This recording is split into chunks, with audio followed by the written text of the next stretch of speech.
Olá! Nós procuramos analisar nesse estudo a apropriação e ressignificação das imagens dos memes do perfil do Facebook Artes Depressão, pois compreendemos o alcance que esse perfil tem e a capacidade de difusão de informação que ele exerce. Nesse sentido, vamos abordar o tema Covid-19. Por vezes, observamos uma obra de arte e conseguimos associá-la às nossas próprias histórias.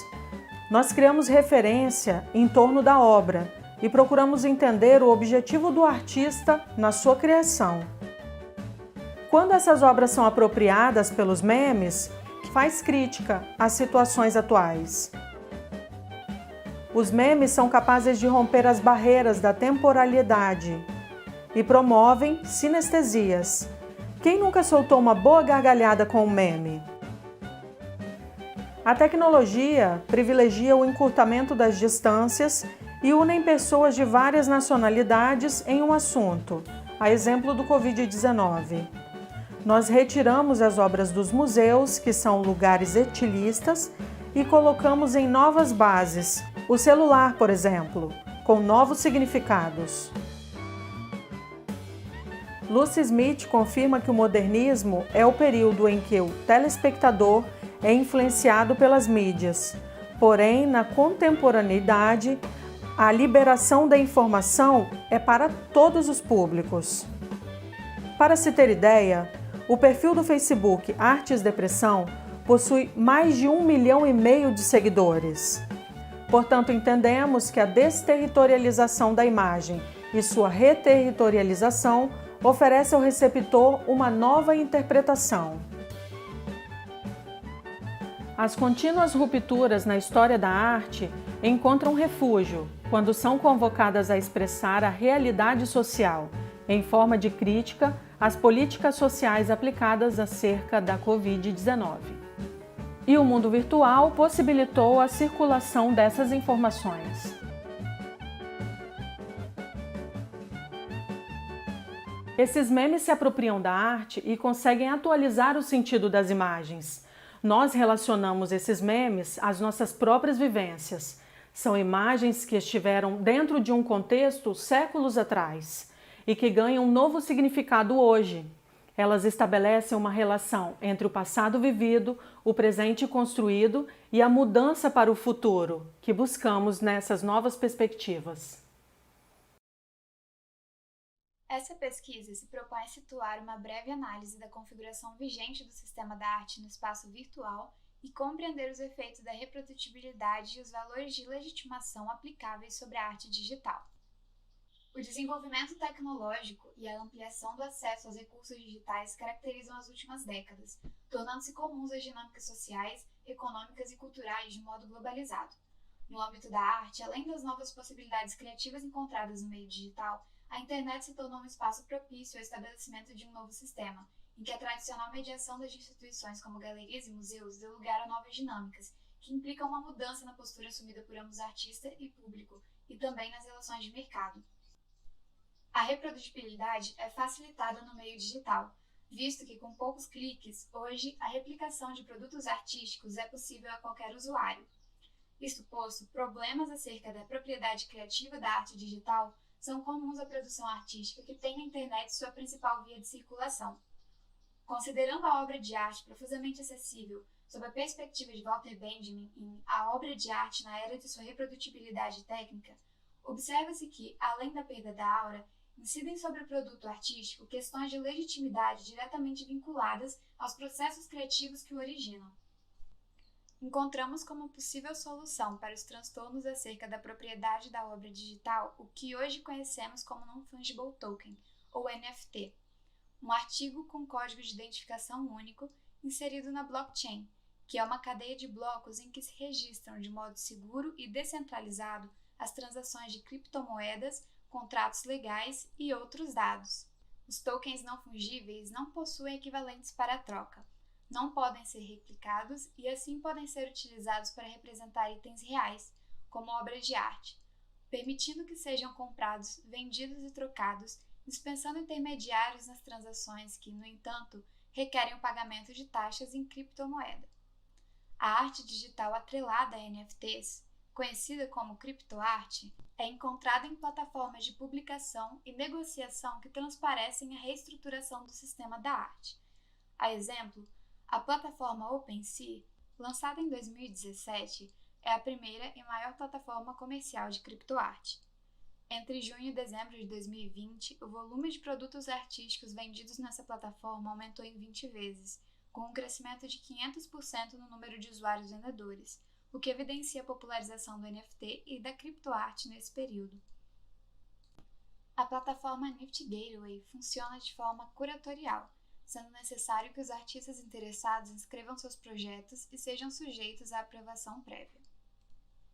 A plataforma La Collection tem como proposta a parceria com museus, galerias e artistas renomados para a tokenização de obras de arte. Tem parceria estabelecida com o British Museum, criando NFTs de obras de arte de seu acervo. A aquisição de um NFT de uma obra do acervo do museu na plataforma, contudo, não significa aquisição do objeto físico e não garante ao comprador quaisquer direitos sobre o acervo do British Museum. Além de plataformas virtuais, a comercialização de NFTs também é possível em mercados tradicionais estabelecidos, como ocorreu em março de 2021, quando a obra digital tokenizada Every Days The First 5,000 Days do artista Beeple foi leiloada em Ether na tradicional casa de leilões Christie's em Londres, pelo então equivalente a cerca de 69 milhões de dólares.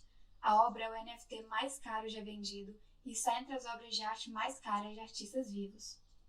A partir da análise da configuração vigente da arte no espaço virtual, pode-se dizer que o Non-Fungible Token, atrelado à obra de arte digital, funciona em oposição à reprodutibilidade do meio em que se insere, fabricando a escassez de um produto ao servir como certificado de sua autenticidade.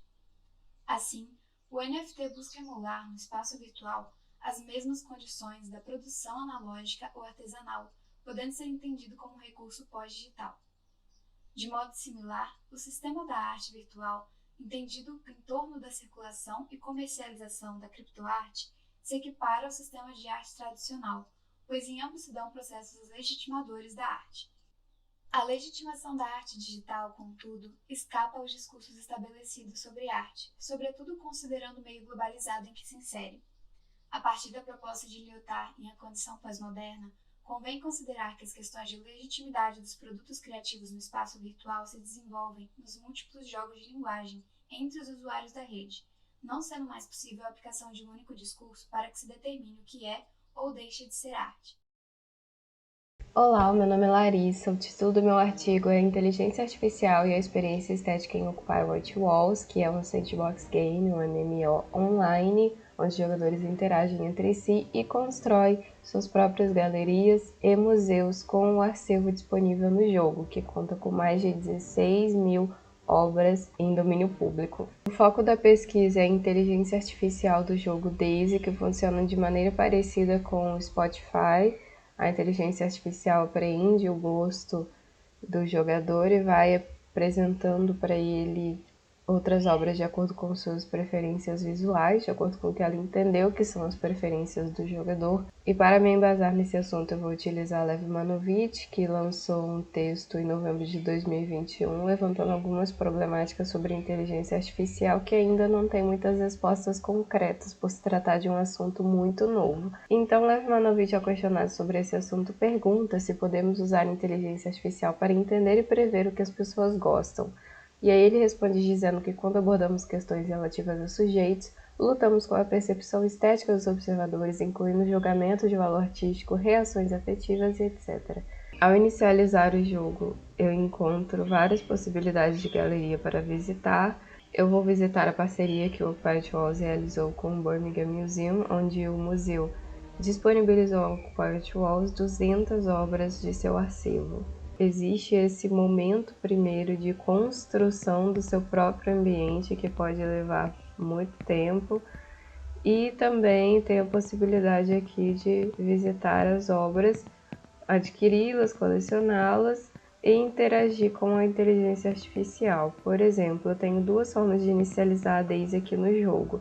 Uma delas é chegando perto de alguma obra que está na parede, apertar a letra E para se aproximar, ver todos os detalhes, a Daisy te apresenta todos os dados sobre elas. Os jogadores também podem fazer comentários sobre as obras. E aqui eu tenho a opção de comprar, adicionar na lista de desejo, conhecer mais obras do artista, compartilhar no chat e encontrar similares. Esse último botãozinho aqui, que é onde a Daisy começa a fazer o seu filtro. Então ela pegou os aspectos visuais que estão ali naquela pintura e foi filtrando e me mostrando obras com essas características. Assim, quando eu entro no jogo, eu também posso apertar a letra P, que é o primeiro momento da Daisy de apresentar obras ao jogador. Caso seja minha primeira vez entrando no jogo, a Daisy vai mostrar as obras mais populares dentro do jogo para mim. Eu posso clicar em mais aqui se eu não gostei de nenhuma dessas que me apareceu, e quando eu gostar de alguma, eu posso clicar, adquirir, conhecer o artista e realizar o mesmo movimento de encontrar similares e permanecer filtrando obras para fazerem parte da minha coleção, de acordo com o que a inteligência artificial está entendendo que é o meu gosto pessoal.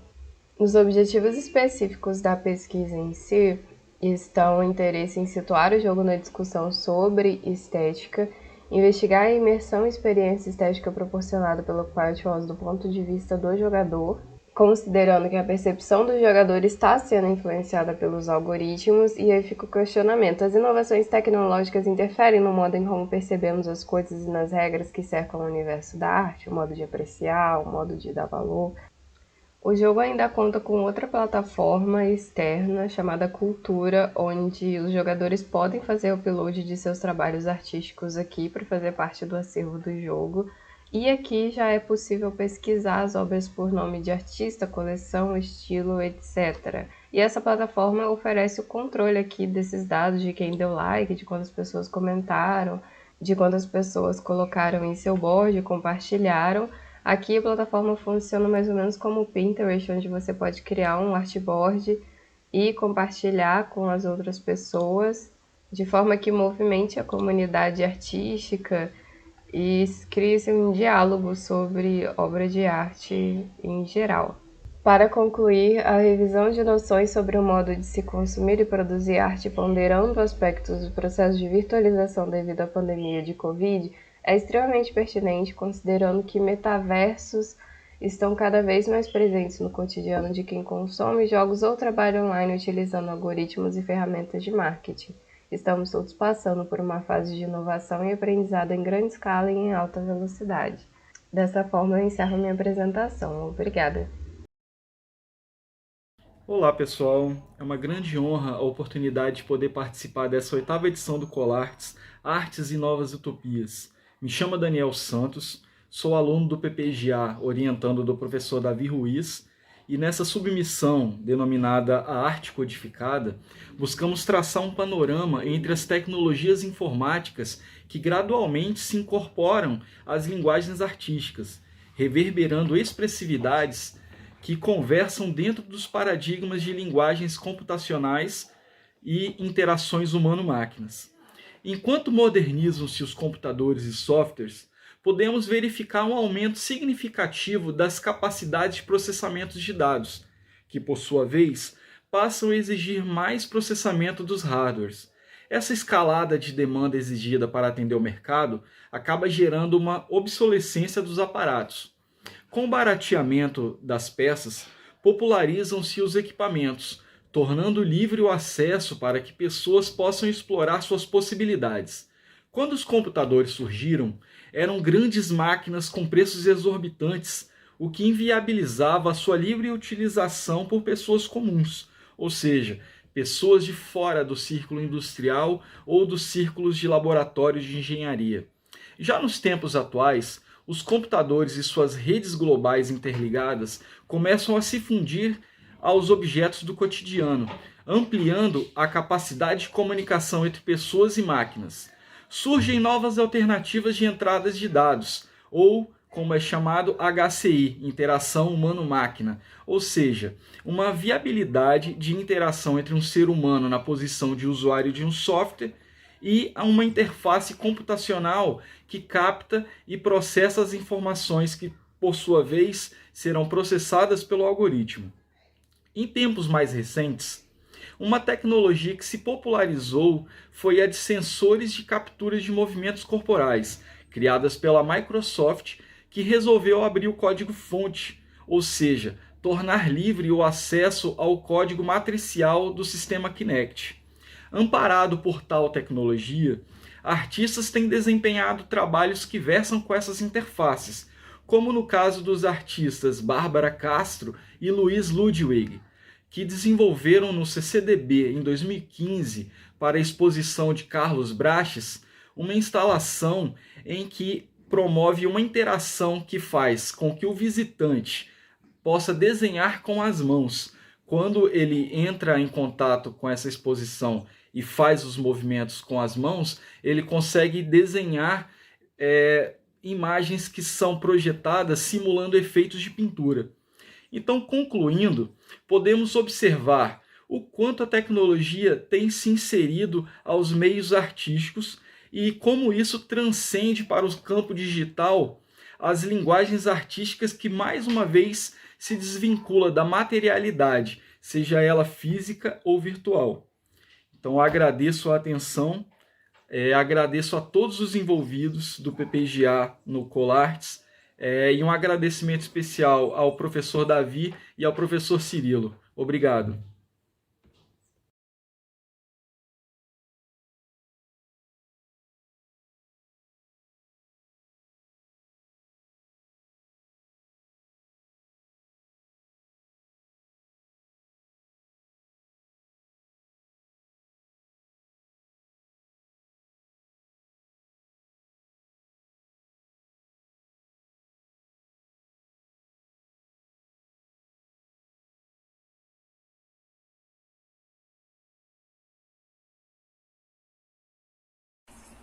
Eu sou Ana Rita César Lustosa, sou aluna de mestrado em artes na UFES e sou também professora de arte no ensino público da Serra e do Governo do Estado do Espírito Santo. O nome do meu artigo é Práticas em Teatro de Formas Animadas no Estágio Docência em Artes Visuais da Educação Infantil. Ele é escrito por mim e pela professora Estela Mari San Martin, que é a minha orientadora, na linha de Interartes e Novas Mídias. Bom, o programa de estágio em docência oferecido pelo PPGA UFES viabiliza a promoção e ampliação das discussões dentro dos espaços acadêmicos, permitindo realizar a troca de conhecimentos entre alunos, professores e pesquisadores em um mesmo ambiente, a fim de aliar os saberes já alcançados com as recentes pesquisas em desenvolvimento no campo de ensino da arte, beneficiando a todos os setores envolvidos e ampliando as perspectivas futuras. Sob a orientação dos professores titulares, os alunos pesquisadores encontram no programa uma oportunidade de ampliar práticas didáticas, contribuindo, experimentando e vivenciando competências adquiridas tanto na vida profissional quanto no ambiente acadêmico por meio da interação entre alunos de graduação, além de incluir uma modalidade diferenciada na atividade acadêmica em seus currículos. Dessa forma, sob a orientação da professora doutora Estela Mari San Martins, na pesquisa na linha de Interartes e Novas Mídias, esse artigo busca reflexões a partir da experiência em estágio docência na disciplina Estágio Supervisionado em Ensino de Artes Visuais na Educação Infantil, ministrada pela professora doutora Maria Angélica Vago Soares, na Universidade Federal do Espírito Santo. Esta disciplina foi oferecida pelo curso de Artes Visuais, que é a licenciatura, entre os meses de junho e setembro de 2021 e corresponde ao primeiro semestre de adequação às restrições sanitárias e ao ajuste do calendário escolar. Bom, durante os meses de junho a setembro, eu pude ter a oportunidade de participar de um estágio docência de maneira online, que acontecia todas as quintas-feiras à noite, de 18 às 20 horas, e acompanhei todo esse estágio, e ao final dele, durante 3 dias, eu tive a oportunidade de dar oficinas de teatro de animação. Dentro dessas oficinas, eu dividi um dia para teatro de objetos, o outro dia para o teatro lambe-lambe, ou também conhecido como teatro miniatura, e no terceiro dia foi o teatro de sombras. Foi uma oportunidade muito bacana de troca de experiências, e eu venho, por meio desse artigo, relatar essa experiência. Obrigada. Olá! Este vídeo tem como objetivo apresentar o artigo Arte Pandemia, a experiência no Laboratório Interarte Zoom para o Colartes 2022, Artes e Novas Utopias. O objetivo geral desse artigo era apresentar o relato da experiência de criação artística proporcionada pela disciplina Laboratório Interarte Zoom, que foi cursado em 2021/1. Como objetivos específicos temos descrever a vivência da disciplina Laboratório Interarte Zoom, que foi cursada de forma remota pelo EARTE, apresentar os trabalhos produzidos dentro da proposta de criação artística em Interartes e discutir os desafios de se produzir arte em meio ao contexto da pandemia.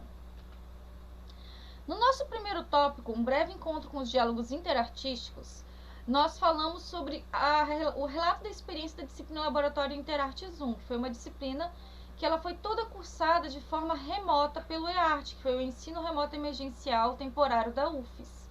Então, nós não tivemos encontros presenciais. Nossa disciplina foi toda vivenciada por meio de plataformas de videochamadas e diálogos por meio de e-mails e por meio de encontros assíncronos. E nessa disciplina nós discutimos muitos tópicos em relação a esse campo das interartes, dessa parte das correspondências entre as artes, e inclusive também sobre as questões das transformações que ocorreram nas linguagens artísticas, inclusive quando a gente entra dentro do tópico do avanço da tecnologia, que, como o Basbaum traz, altera a nossa percepção de realidade, pois nós passamos a ver a realidade sendo mediada a partir das ferramentas tecnológicas. E que durante o nosso período da pandemia isso foi muito mais acentuado, considerando que muitos processos e muitas vivências do plano físico migraram para a tela, migraram para os aplicativos e migraram para o mundo digital. No segundo tópico, construindo uma proposta de criação artística, nós falamos um pouquinho sobre esse processo que foi conceber esse produto artístico que dialogasse com as discussões do laboratório, ou seja, que tivesse um ponto comum de diálogo entre substâncias artísticas distintas e que houve todo o desafio de se produzir arte em meio a um contexto social de pandemia, considerando todas as limitações de transitação, as limitações inclusive de utilização de materiais. E nesse meio tempo a gente teve a questão da tecnologia como uma ferramenta de diálogo, criação e exposição que acompanhou todo o processo da criação e da concepção dentro do laboratório Interartes. No terceiro, Tempo, Interatividade e Espaço, nós comentamos um pouquinho sobre o que foi o Poéticas Interartísticas, que foi a culminação desse trabalho. Ao todo foram produzidos 13 trabalhos.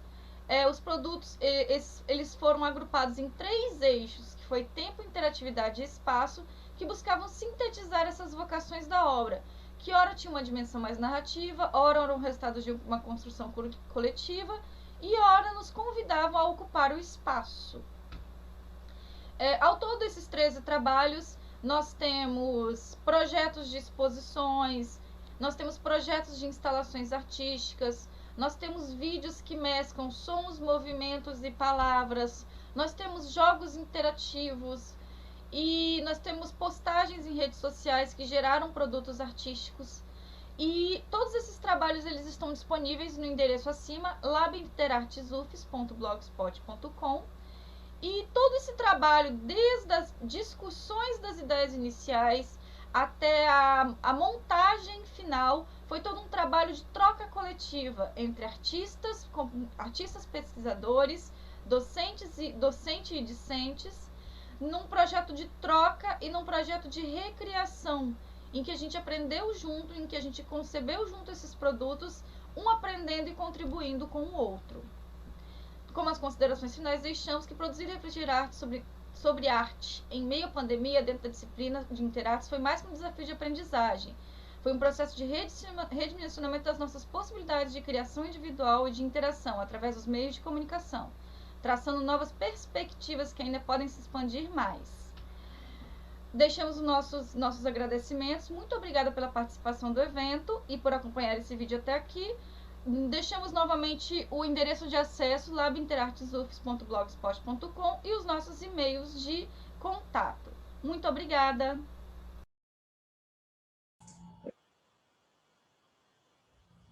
Olá, é uma alegria participar com vocês do 8º Colartes, Arte e Novas Utopias. Meu nome é Luciano Tasso, eu sou orientado pela professora Estela Mari San Martin e a nossa submissão tem o título de Estágio em Docência, um relato de experiência na disciplina artística em módulo remoto. O Estágio em Docência é um programa oferecido pelo PPGA UFES e a disciplina escolhida foi Desenho 1, Turma 1 do professor Orlando da Rosa Faria, que transcorreu pelos meses de junho, agosto e setembro de 2021, referentes ao primeiro semestre. O programa de estágio de docência ele tem por objetivo conciliar esses conhecimentos do campo das artes, envolvendo a troca de experiência entre professores titulares, pesquisadores do mestrado, do doutorado e os alunos da graduação. Tudo isso com a intenção de ampliar as perspectivas de ensino. Dentro dessa experiência vivenciada, eu levantei alguns pontos que eu acho interessante passar para vocês e que podem servir para aqueles que, eventualmente, tenham a intenção de ingressar nesse programa. O primeiro ponto é a forma de apresentação do conteúdo teórico. Uma das coisas que eu usei bastante na aula que eu apresentei para eles foram gráficos, né? Foram recursos visuais que facilitavam essas explicações teóricas.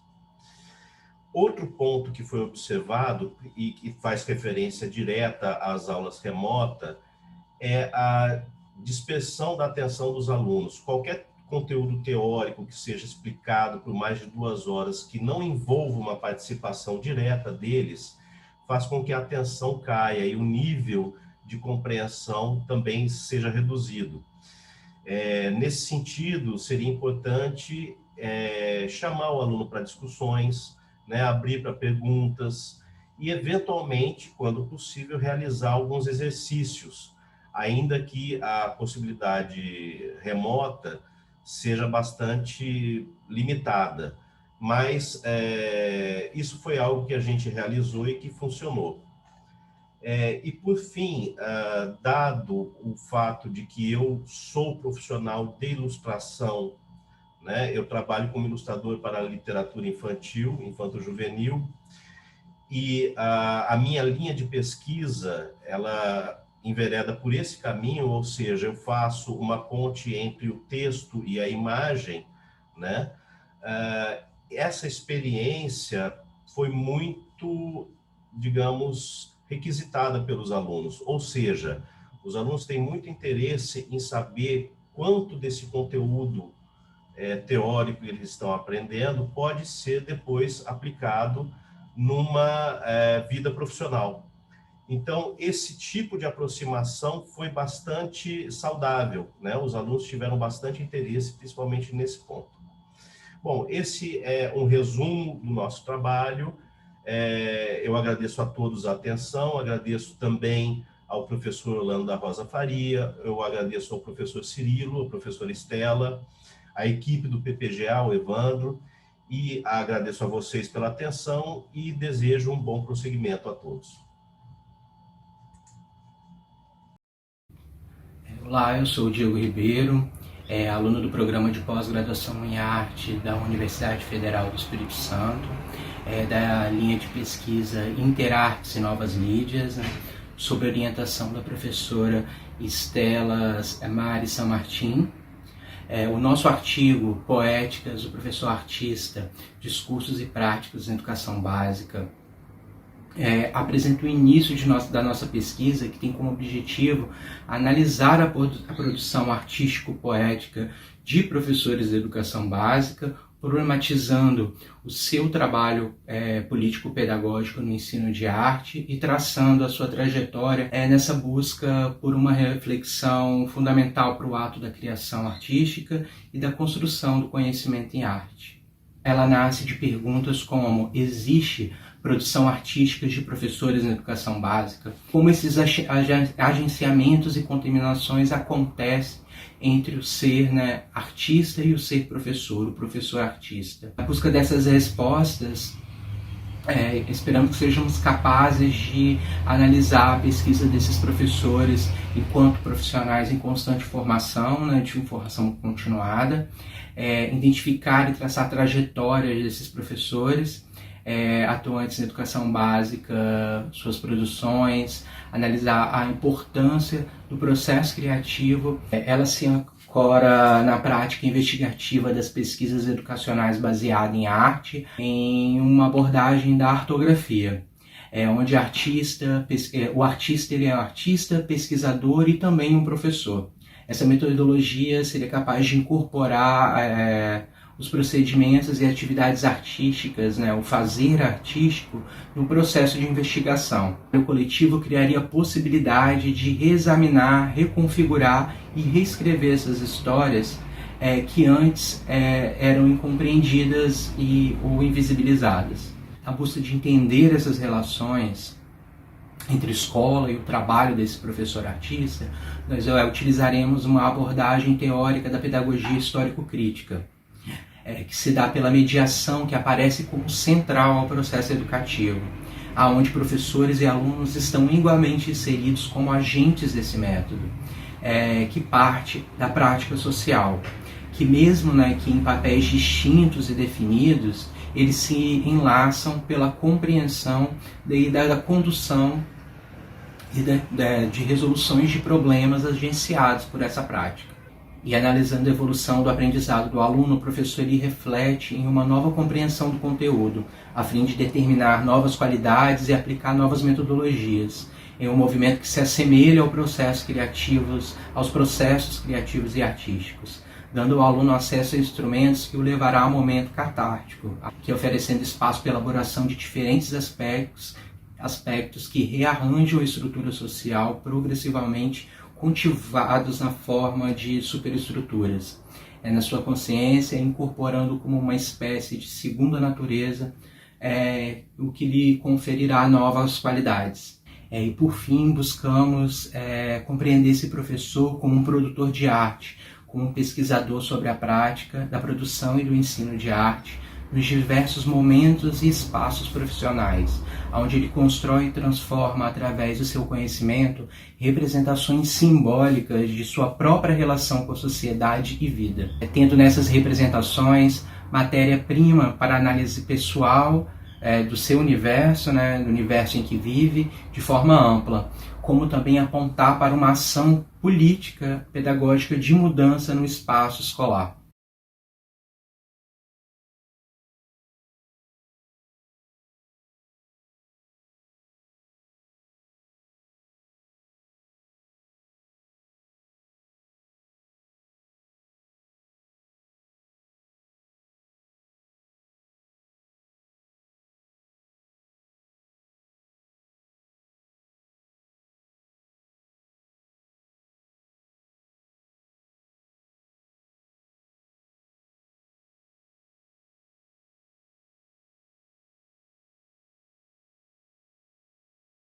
Olá, eu sou Felipe Pessimanzoli, sou mestrando pelo PPGA da UFES e estou trazendo esse artigo junto com o meu orientador Fabiano Araújo Costa, que é intitulado Análise Gruvêmica sobre a peça Viola Minha Viola, de Américo Jacomino, O Canhoto. Vou apresentar agora alguns pontos que foram importantes para a gente definir essa peça como uma peça a ser analisada. E o primeiro deles foi a forma de registro, que foi a gravação musical, gravação fonográfica, e não a utilização da partitura, a presença de groove, uma seção intermediária em que ele faz uma imitação da voz humana utilizando sons sem altura definidas e sem ritmos definidos, e a própria forma de tocar do canhoto, né, que ele utiliza o violão ao contrário, sem inverter as cordas. Bom, a gente utilizou um referencial teórico principal para essa análise, que foi a teoria das músicas audiotáteis, e a partir da utilização dessa referência como nossa fonte de estudo, surgem algumas questões, né? De que maneira ela pode contribuir para compreender a experiência estética do músico, né? Em um outro momento, quais componentes da peça têm como origem a energia formante de tipo audiotátil? E quais conclusões podem ser obtidas a partir de uma análise groovêmica da macroestrutura da peça, que é o que a gente propõe aqui, né? Já que a gente está utilizando essa teoria, talvez seja interessante comentar um pouquinho sobre a forma de categorização das peças, das músicas, né, como audiotáteis ou como de tradição visual. E basicamente seria o seguinte: em relação à visualidade, a gente teria a presença de estruturas segmentadas, codificáveis, com alturas definidas, por exemplo, no caso, como a gente tem no caso da notação tradicional ocidental, né, que seria a partitura, né, que tem a noção de nota e de duração em um processo de codificação. Já do outro lado, a gente teria a presença de estruturas orgânicas, como, por exemplo, o groove, o swing, que são gerados a partir da própria ação do corpo humano, né? E esses fatores a gente conseguiu encontrar nessa peça, né? Foi o groove, de viola caipira, sessões extemporizativas, em que ele utiliza também elementos de natureza audiotátil, a presença de som sem altura definida na parte da imitação da voz humana, que eu já vou mostrar, e uma natureza propulsiva do groove. Já eu explico também. Eu vou soltar o áudio aqui rapidinho para a gente ouvir um pedacinho dessa sessão intermediária, sessão imitação da voz humana. Depois eu apresentar a análise macroestrutural.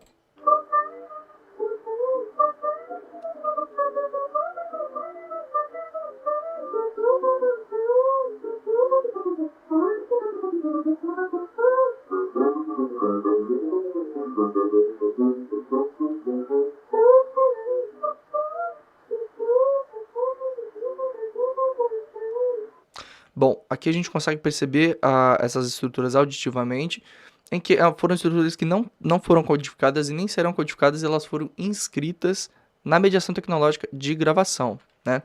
A gente pode perceber também em uma análise macroestrutural agora na tabela aqui, né, a presença de um modelo e das extemporizações, né?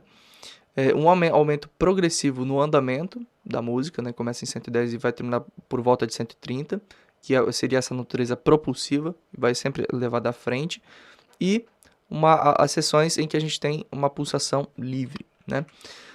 Em relação à relação do canhoto com a mediação tecnológica, esse conceito de codificação neurática traz para a gente a ideia de que o contato do médium com o músico causa efeitos de natureza cognitiva e de natureza estética, né? Principalmente aqueles que possuem a matriz audiotátil como forma formante, e o músico passa a ter a consciência de que ele pode inscrever no disco aspectos ligados à audiotatilidade. Bom, em relação às conclusões, compreendemos, né, que o canhoto possui critérios estéticos de natureza audiotátil, percebemos que ele sofre esses efeitos que eu acabei de comentar, e que a música Viola Minha Viola possui variações tanto macrogroovêmicas quanto microgroovêmicas. É isso, obrigado. Bom, quero deixar também o convite a todos para lerem o nosso artigo, para tirar dúvidas em relação às terminologias utilizadas, e a gente fica agora à disposição para discutir sobre o tema. Obrigado.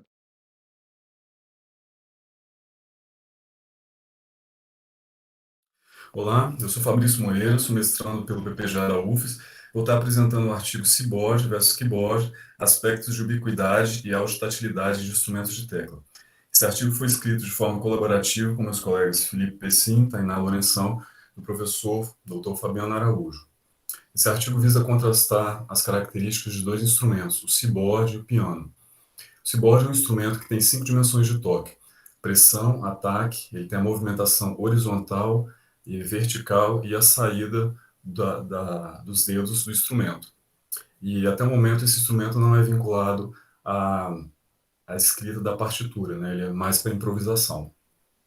E, por outro lado, o piano é um instrumento que vem de uma longa tradição instrumental e ele é vinculado à partitura. Geralmente as pessoas aprendem, né, a tocar com a partitura.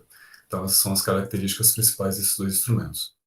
Então, diante desses dois instrumentos que o Fabrício mostrou, nós nos deparamos com a premissa de que, apesar de algumas semelhanças entre eles, ambos nos darão diferentes modos de execução e interpretação para uma mesma música. E a partir desse pensamento, nós elencamos as seguintes questões. De que forma a implementação de tecnologias digitais na construção de instrumentos físicos pode alterar a forma de se tocar tais instrumentos? Quais efeitos podem ser notados em relação às formas de registro de música, técnicas instrumentais e forma de aprendizagem de música? A utilização do Seaboard favorece a produção de músicas que possuem como matriz cognitiva a audiotatilidade? Pode passar, por favor. Para responder essas questões, então, nós recorremos aos trabalhos do autor Luigi Parenson, chamado Os Problemas da Estética, o trabalho do Vincenzo Caporaletti, chamado Teoria das Músicas Audiotáteis, e um conjunto de estudos acerca da música ubíqua. Com a ajuda do trabalho de Luigi Parenson, pode passar, por favor. Nós buscamos entender primeiro em que consiste a execução de uma obra musical e o que ela implica.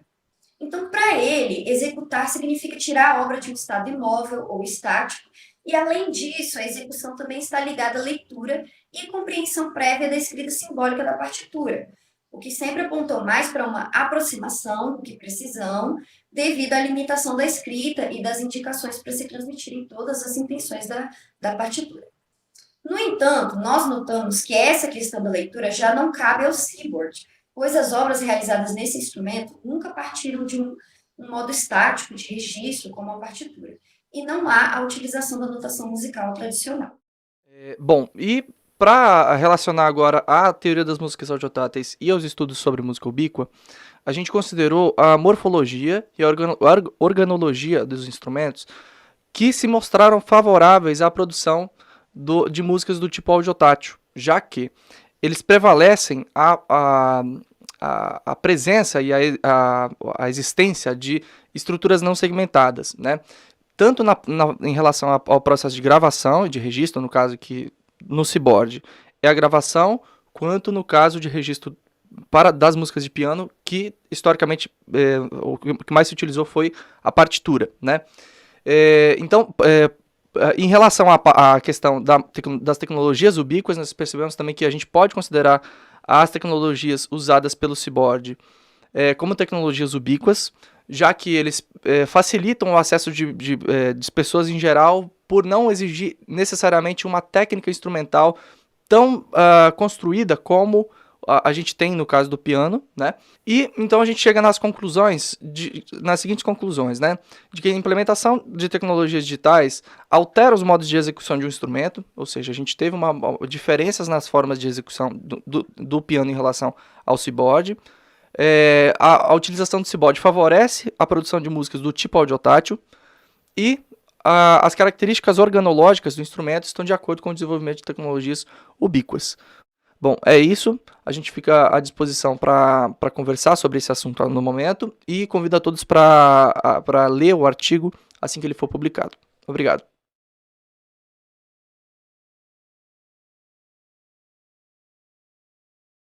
Olá, eu sou Fabrício Moreira, sou mestrando pelo PPGA da UFES e vou estar apresentando para vocês o artigo intitulado A Orquestração Acústica na Perspectiva da Instalação Sonora. Esse artigo foi feito em conjunto com meu colega Felipe Pessim e com o professor doutor Fabiano Araújo. Em primeiro lugar, eu vou estar mostrando as características de uma instalação sonora. A instalação sonora é uma parte da arte sonora e é um tipo de exposição que ela utiliza a acústica do ambiente onde ela está inserida. Então, os objetos dialogam com esse espaço onde ele está. Ela pode ser feita para um local em específico, ou ela pode ser adaptada para outros locais, né, abertos ou fechados, e o público também pode interagir ou não com esses objetos que estão sendo expostos ali. Existe também a possibilidade de se distribuir caixas de som no ambiente onde está a instalação para que o som possa ser melhor distribuído. E existe também a escultura sonora, que é diferente da instalação sonora. A escultura sonora é um objeto de fácil acesso musical que o visitante pode estar tocando esse instrumento, né? Então se constitui a escultura sonora. Agora eu vou estar falando um pouquinho sobre a orquestração acústica de Glenn Gould, que é um pianista canadense. E ele começou a utilizar esse tipo de gravação no final da carreira dele, e é um tipo de gravação que ele edita com mais cuidado as gravações que ele mesmo tocava, as músicas que ele mesmo tocava. Então, a técnica que ele empregou foi colocar 2 microfones dentro do piano, 2 a 1,5 metro de distância, 2 a 2,70 metros e 2 ao fundo da sala. E ele depois mistura, né, essas captações que foram feitas de acordo com o que ele acha mais adequado para a música que ele está tocando, né? Então, ele usa as técnicas de câmera cinematográfica, isto é, o zoom, ele traz o som mais para próximo do piano, ou se ele quer pegar o som da sala inteira, ele já utiliza outra captação, e ele vai, então, misturando todas essas captações de modo a fazer a orquestração acústica, que ele intitulou, né? Então, ele usa as técnicas cinematográficas, plano aberto, plano médio, plano fechado, zoom.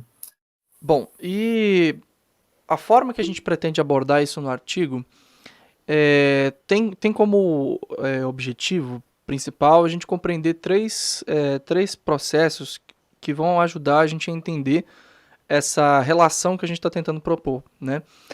O primeiro deles é compreender o processo de Glenn Gould, quando ele produz essa orquestração acústica, né?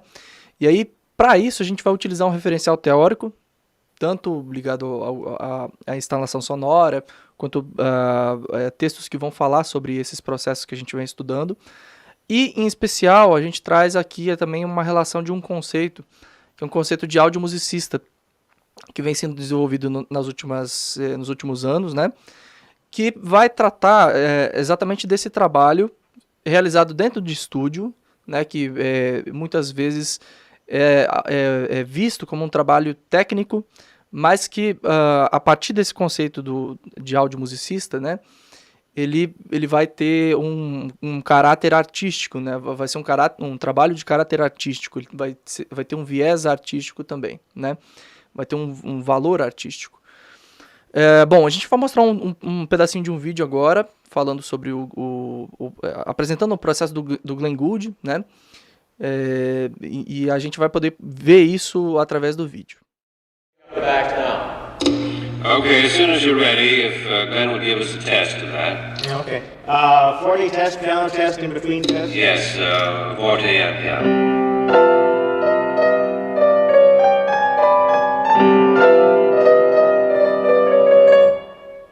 Good. Move up to the other one. Okay. And let's see if we can solve the problem of the stereo picture here. It's a little bit too much center. Oh, this is one we're going to write.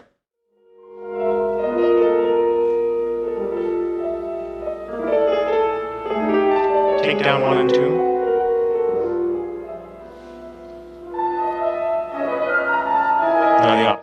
Bom, a gente fica à disposição agora para discutir em relação a esse assunto. Convidamos todos para ler o nosso artigo depois que ele for publicado. É isso, obrigado.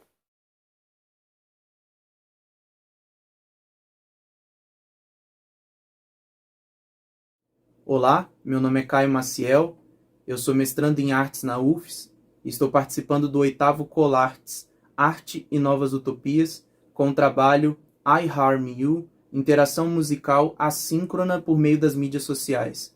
Esse trabalho é uma colaboração entre mim e o meu orientador, professor doutor Fabiano Araújo Costa.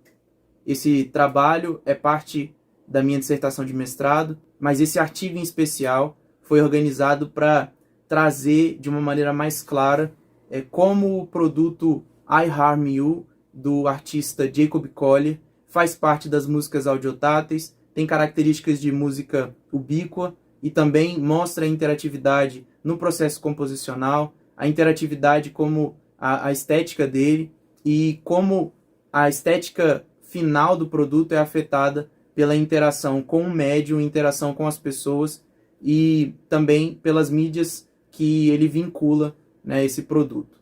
Nós organizamos o artigo da seguinte maneira: uma introdução, logo depois uma revisão bibliográfica, na qual nós estabelecemos os conceitos principais que vão nos auxiliar no debate ao longo do artigo. Então, estabelecemos os conceitos de audiotatilidade, de ubiquidade e também alguns autores relevantes para as novas mídias, a interação com as novas mídias. Logo após isso, nós apresentamos análises musicais e audiovisuais que evidenciam as características do produto do Collier que são afetados pelas mídias, e falamos um pouco mais profundamente dentro da teoria das músicas audiotáteis. Logo após, nós apresentamos a ubiquidade e a interatividade, mostrando que o Collier proporciona uma interação em diferentes níveis de complexidade, com diferentes níveis de conhecimento musical. Entretanto, o produto é sempre um produto complexo, e aí a complexidade se mostra como, de fato, o centro da estética que ele propõe. Por fim, nós apresentamos, então, a complexidade como parte da estética de Collier e o desafio como parte do processo composicional. Se nós pudéssemos colocar isso em outras palavras, seria: envie sua melodia e faça parte de um contexto musical complexo, independente se a melodia é feita por uma pessoa que tem um conhecimento musical profundo ou não, e quão difícil você consegue tornar o meu trabalho de harmonizar a sua melodia. Porque a estética toda desse projeto se estabelece no desafio que as pessoas propõem ao enviar suas melodias fora de tonalidade, sem acompanhamento de nenhum instrumento, melodias desconhecidas e compostas por eles, para que o Collier pudesse harmonizar. Então, as conclusões que nós chegamos com esse trabalho foi de que, de fato, a música do Collier é uma música complexa, é uma música que faz parte do escopo das músicas audiotáteis, é uma música que tem características de música ubíqua, é uma música que propõe interatividade em diferentes níveis de complexidade, e dentro de tudo isso, o que se destaca é a complexidade como parte da estética do Collier, tanto a complexidade composicional musical, quanto a complexidade da montagem audiovisual. Então, eu gostaria de desafiá-los a ler o artigo, e estamos aqui abertos a qualquer tipo de questionamento.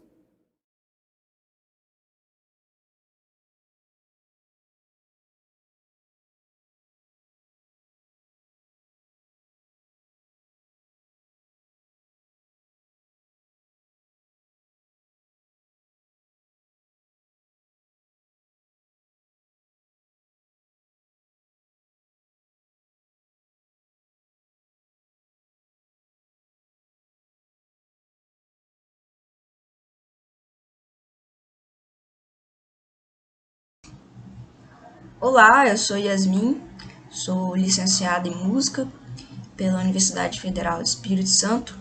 Atualmente eu faço parte do programa de pós-graduação em Artes, também na UFES, com linha de concentração em Interartes Novas Mídias.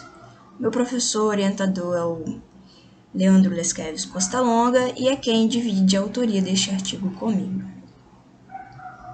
Bom, hoje eu apresento para vocês uma parte do artigo que ainda se encontra em desenvolvimento e que também faz parte da minha dissertação de mestrado.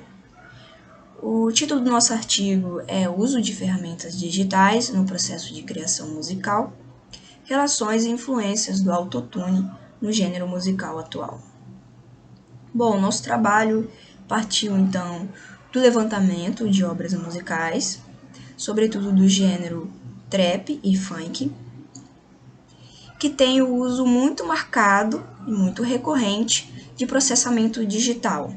Em específico, nós vamos trabalhar nesse artigo com o uso recorrente do autotune nas vozes, ou seja, separamos produções musicais que são fortemente marcadas pelo uso do autotune na voz. Sendo assim, o nosso objetivo foi investigar como essa ferramenta, autotune, configura novas estéticas sonoras e, sobretudo, novos modos de criação em tempo real. A hipótese que a gente levantou neste trabalho foi exatamente do processamento de áudio digital em tempo real, ser utilizado simultaneamente no processo de construção musical, ou seja, na etapa de composição, em como são articuladas e relacionadas este processamento de áudio digital com a produção musical. Como a tecnologia suporta esse fator criativo, né? Então, para identificar como foram desenvolvidas ideias musicais, a gente produziu um questionário para tentar compreender as etapas de criação musical desses artistas. Bom, tentamos então compreender como o resultado sonoro dessas produções atuais ajuda a identificar relações entre o novo e o velho, ou seja, com o que já foi produzido e o que está sendo produzido na nossa atualidade. Bom, e sobre a possibilidade de fusão entre estilos e técnicas e como isso pode configurar novas estruturas sonoras e novas estéticas musicais, que é o caso do funk trap, por exemplo. A gente tem essa mistura de gêneros que acabam por também demonstrar como é muito recorrente o uso do autotune. Dessa forma, a partir da perspectiva sincrônica e fundamentada pelo contexto da era digital, desenvolvemos análises objetivas e gráficas capazes de descrever as relações e influências de tecnologias digitais nos processos de composição musical. Obrigada e até a próxima. Boa tarde, me chamo Gabriela e apresento para vocês o meu trabalho Paisagem Sonora e UBMUS, reimaginando espaços acústicos. Sabe-se que os ambientes influenciam seus usuários de maneira inconsciente, podendo influenciar em mudanças comportamentais de acordo com os processos da percepção de cada indivíduo. Portanto, deve-se prezar pela projeção de espaços que assegurem um ambiente agradável e confortável, no que diz respeito à acústica, sensação térmica, imagem visual, iluminação, antropometria e qualidade do ar.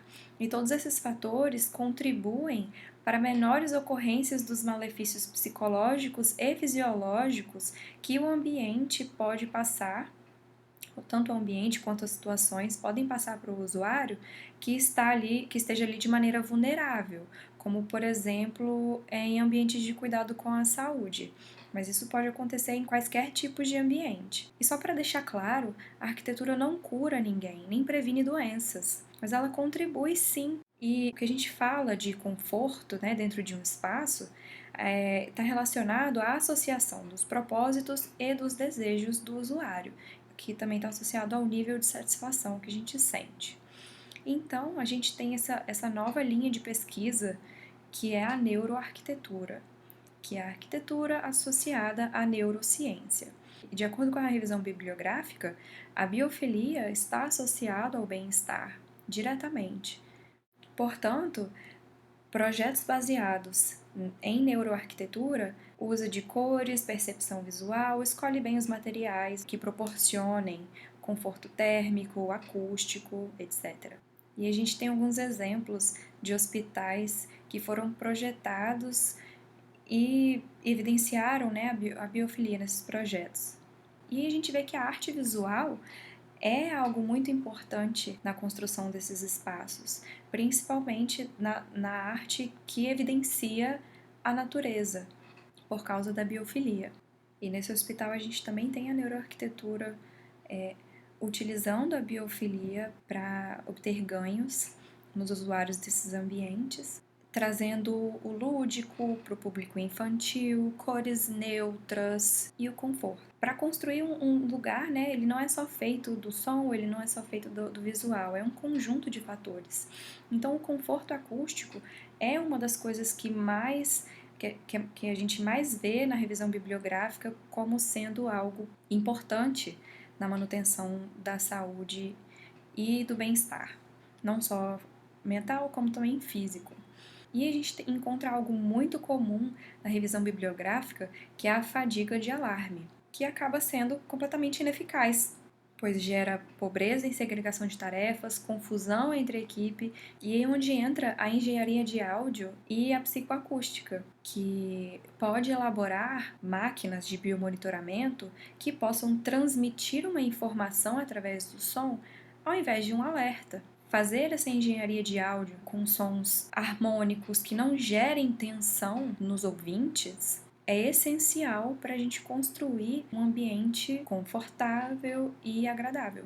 E os malefícios da poluição sonora em ambientes de cuidado com a saúde são exponenciais, visto que contribui para uma recuperação mais lenta do que o esperado, sendo necessário um maior tempo de internação e elevação do custo do tratamento.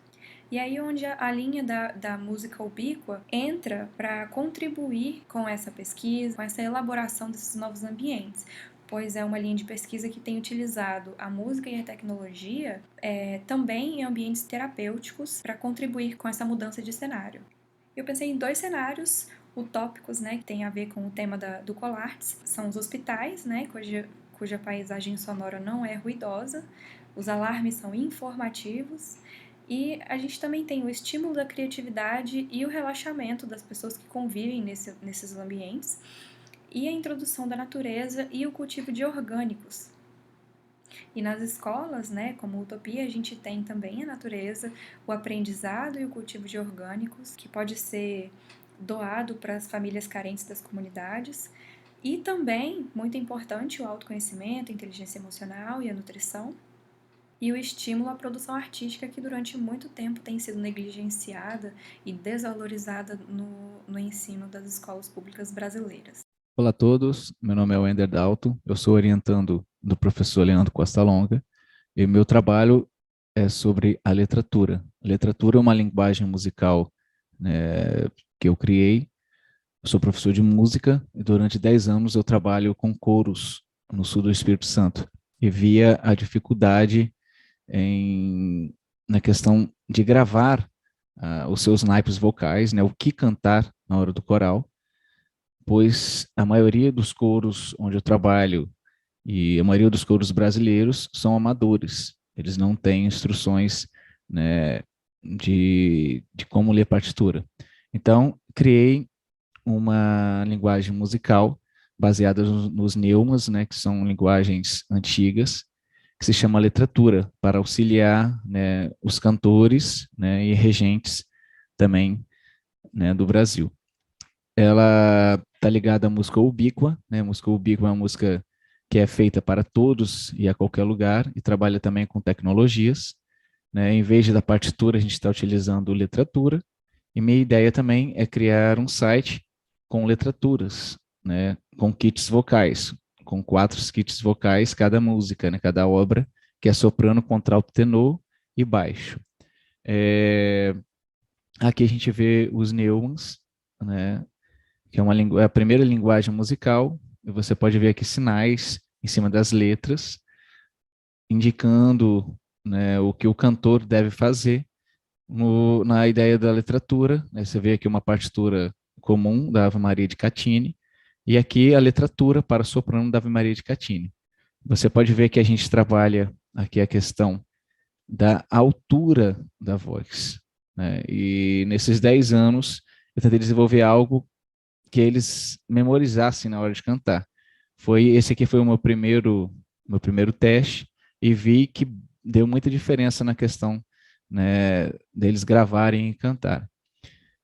Aqui é um modelo de letratura novo para o Word, onde tem uma escala cromática, né, e a letra.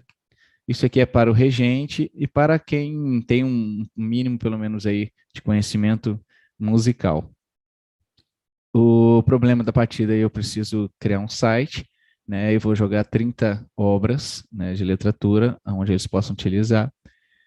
O ensino da escrita e uso da letratura também estará nesse site, né, que será gratuito, e ali eu vou estar explicando, e quem aprender a fazer a letratura poderá colaborar, né, botando letraturas no próprio site e disponibilizando esse arquivo para qualquer pessoa. Eu também irei enviar um modelinho, que é bem simples, né, em um Word para criar. A ideia desse projeto é que seja simples e eficaz, né? Porque se a gente fosse problematizar a letratura, a gente partiria já para a partitura, que é um conceito de música já bem construído. Então, a ideia é facilitar para os coros amadores que não têm conhecimento, né, de uma forma que grave. E a minha disponibilidade é disponibilizar, no caso, as letraturas para outros professores e outros professores utilizarem também disso. A ideia para frente é criar um aplicativo, onde a gente pode até cantar, né, e no mesmo tempo sair a voz do jeito que a gente quer na letratura. E a gente poderia utilizar como um exemplo que o Reatune, né, que é um VST, que é um programa onde você canta, né, e sai sua frequência, só que no programa sair a própria letra, então teria mais facilidade de criar as músicas. O objetivo da pesquisa minha é utilizar a música ubíqua na educação musical, né, auxiliar professores, aprofundamento também da pesquisa UBMUS e auxiliar estudo de canto. E nos exercícios vocais. Temos fundamentos teóricos, da onde que eu tirei, né, que são professores que trabalham com a UBMUS, e um pequeno trechinho de um coral meu que utiliza, né, a letratura. Eles estão utilizando, no caso, a letratura, né?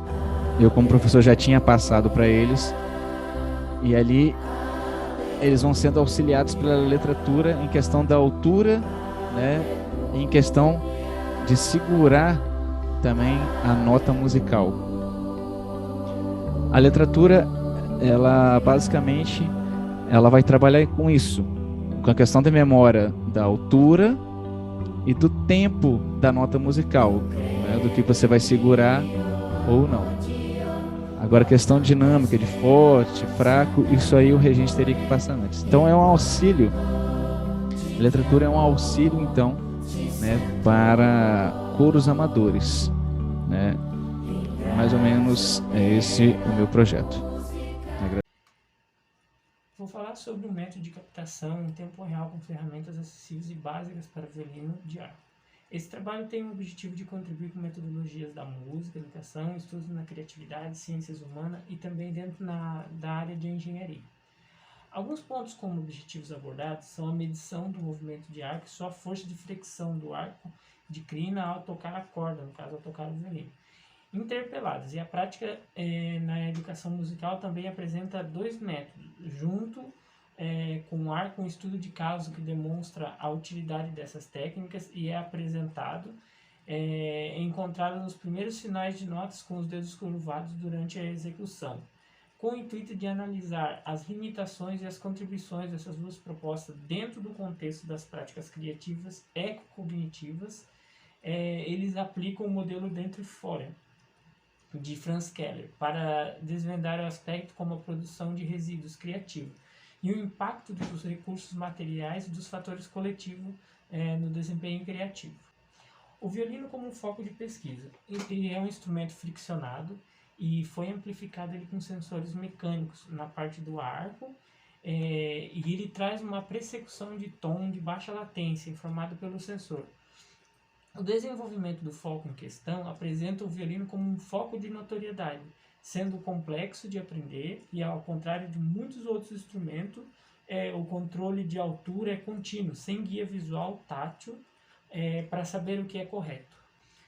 Além disso, o arco requer um gerenciamento de 7 parâmetros diferentes para a geração de tons, ou como disse o renomado virtuoso Tasmin Light, você pode estar fazendo tudo certo no violino, mas como 90% da produção de som tonal vem do arco.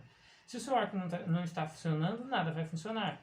Com esse controle, tendo uma matriz, não é surpreendente que rastrear os parâmetros de desempenho do violino, o rastreamento do violino inteiro, seja um problema técnico e muito desafiador. O estudo de coesão do conjunto, o desempenho com sistemas automatizados, torna uma expansão das capacidades de desempenho inigualável. No entanto, o objetivo do rastreamento no violino em tempo real, usando meios acessíveis portátil, minimamente intrusivos, ainda não foi alcançado de uma forma confiável. Então, a porcentagem de quanto a captação está sendo feita, ele depende muito da tensão do arco e da localização em que o arco está sendo tocado, no caso, o ponto de contato. As leituras brutas do sensor são inversamente relacionadas à distância. Saindo desse ponto do enfoque, quis trazer uma pesquisa sobre esse campo ainda muito pouco explorado dentro da metodologia e pesquisa entre o instrumento, o sensor e o humano.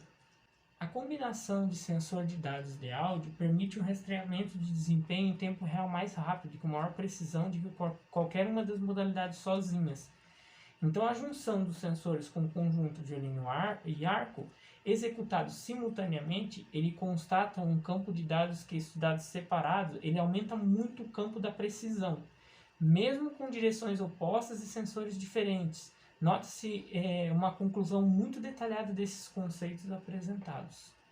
Apesar de ser um assunto pouco estudado nesse campo, é uma área muito promissora que já possui dados muito interessantes e de grande utilidade para o meio de desenvolvimento acadêmico dentro dessa área de pesquisa.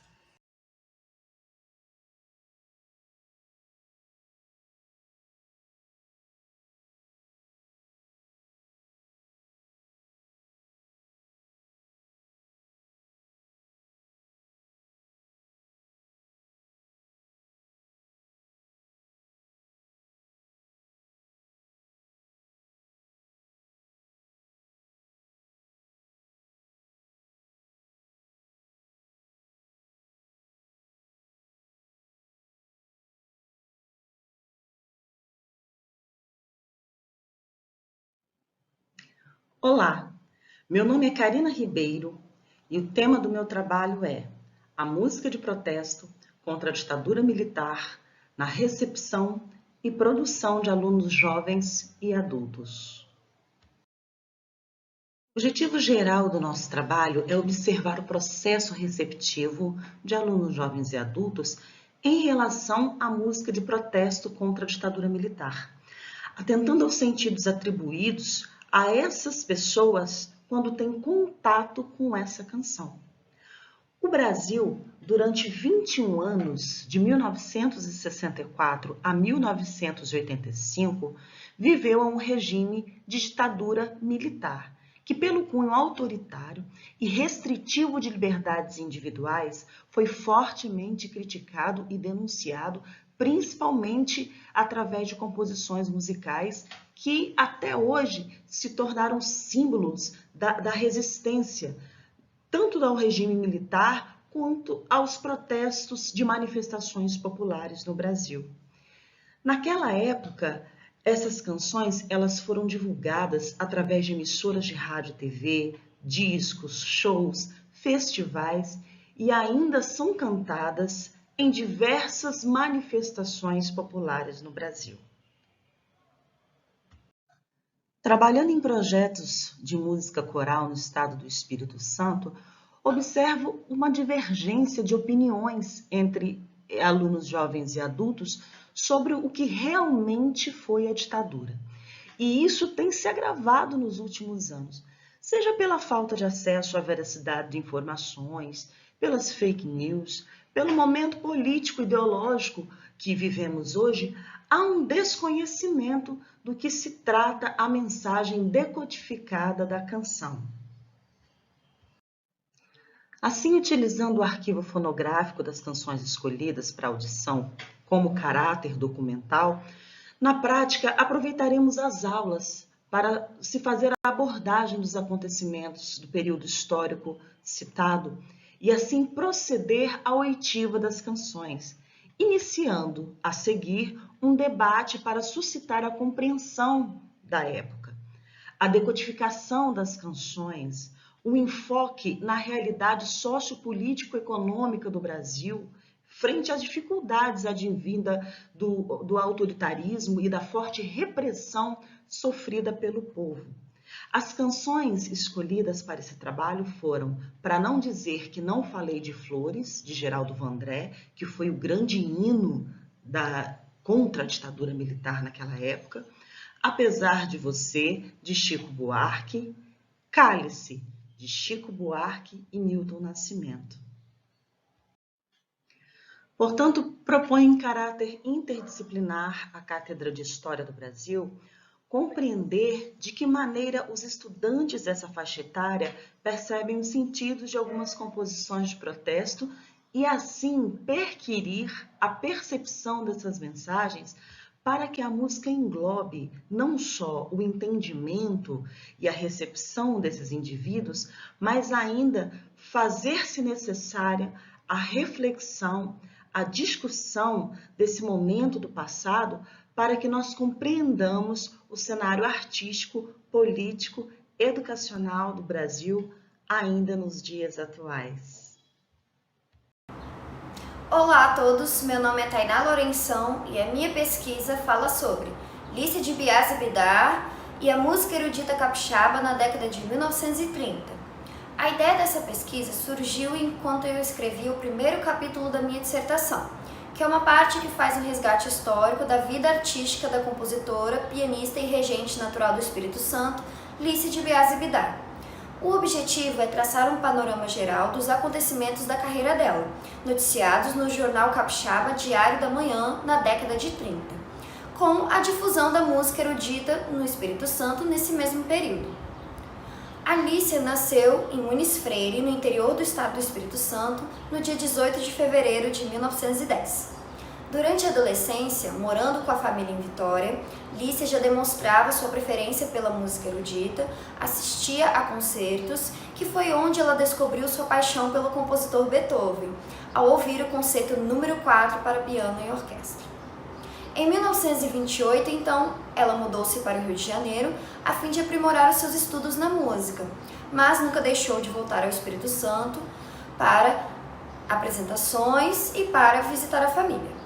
Através desse inventário, notou-se que Lícia foi noticiada pelas palavras, como uma revelação de um talento musical, uma esperança da música nacional, que aponta para uma grande importância que o público espírito-santense dava ao seu trabalho.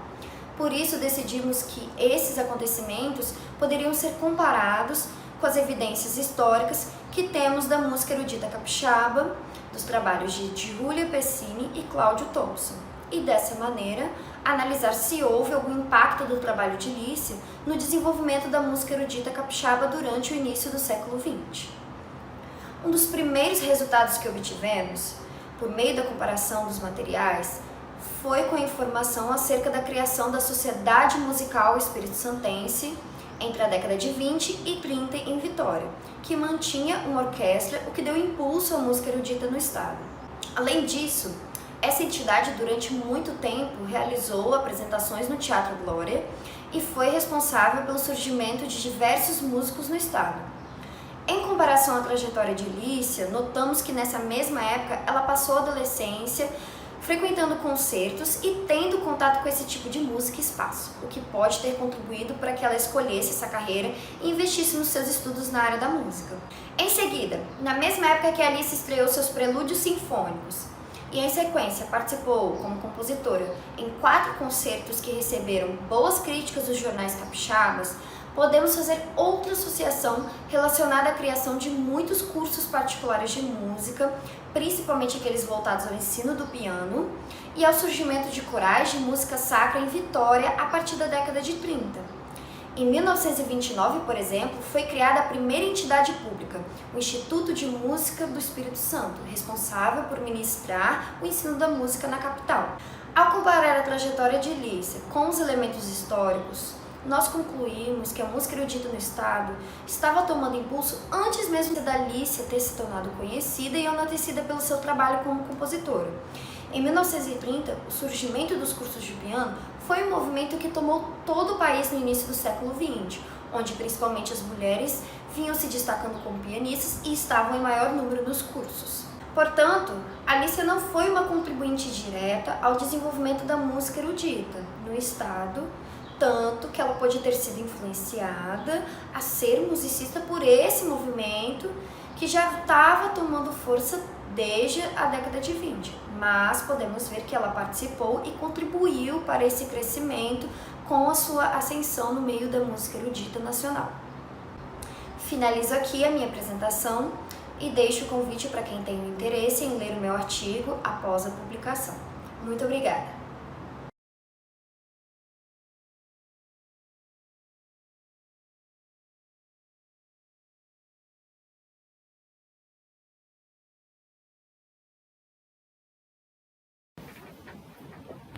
Olá, eu sou Andy. Eu vou falar sobre o artigo feito chamado Movimento, Sons e Silêncio. Esse artigo foi feito em parceria com o meu professor, com o meu orientador, o professor doutor Alexandre Siqueira de Freitas. Nesse artigo, a gente tenta compreender as inter-relações entre as diferentes modalidades artísticas inseridas no processo artístico contemporâneo. Esse artigo é fruto de uma atividade realizada na disciplina Laboratório Interartes e foi feita, ao final, um vídeo.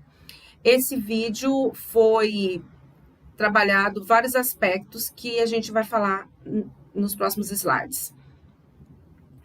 Nós pegamos 3 artistas e um dos artistas é a Sônia Guggisberg. A Sônia Guggisberg, ela trata várias questões sobre mobilidade, imobilidade, sobre trânsito, sobre fluxo, sobre espaços, sobre contemporaneidade. E aqui a gente tem essa obra realizada em 2012, chamada Grade, que trata-se de uma videoinstalação. Nesta obra, por exemplo, a Sônia, ela questiona as características dos materiais, o metal, a água, o aspecto que eles geram, o efeito que eles geram na visão, né, na impressão que eles causam, né? O metal é rígido, a água é fluida, e ela traz várias questões que vão ser desdobradas durante o artigo, o texto, e que faz também um contraponto com os outros 2 artistas que a gente trabalha. Então, como foi dito, né, a questão da mobilidade presentes na questão do fluxo, do trânsito, da reflexão, e a imobilidade com questões que ela coloca, mover o que está imóvel, a força que impede, né?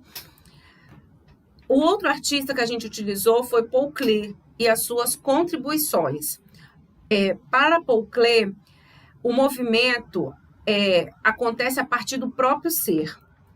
Aqui a gente tem também alguns esquemas do caderno, de um dos cadernos de Paul Klee na Bauhaus, as suas anotações, os seus estudos acerca do movimento, acerca da linha, acerca dos espaços, das direções, e com suas colocações, a gente também consegue fazer um contraponto, consegue estabelecer uma relação com a obra de Sônia Guggisberg. Klee também coloca que o movimento é a base de todo devir e o começo de todas as coisas. Nós também utilizamos uma música, uma canção da MPB, 2 canções, na verdade. A canção Debaixo d'Água, do compositor Arnaldo Antunes. E, na interpretação de Maria Bethânia, ao final, ela recita uma música da banda Titãs, chamada Agora. E aí ela fala essa música, recita, né, como se fosse uma poesia, fica muito interessante. E o que eu fiz, né, nós pegamos trechos das 2 músicas e montamos ali um novo poema, e durante o vídeo é falado esse novo poema que foi feito.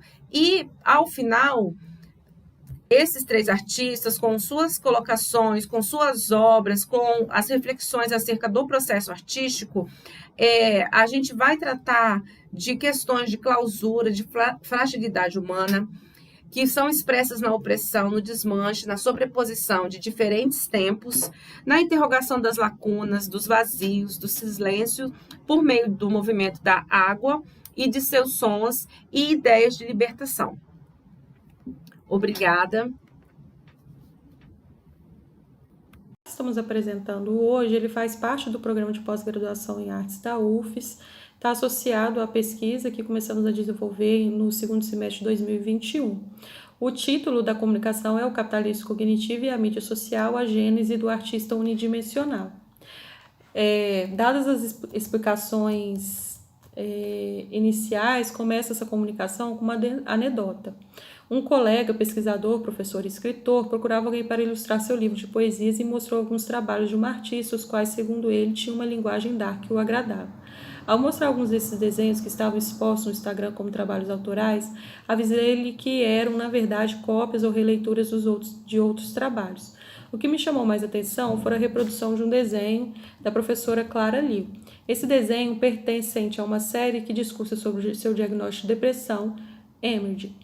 A artista que produzira a cópia não fizera referência à artista original na tentativa de conferir a autoria do projeto a ela.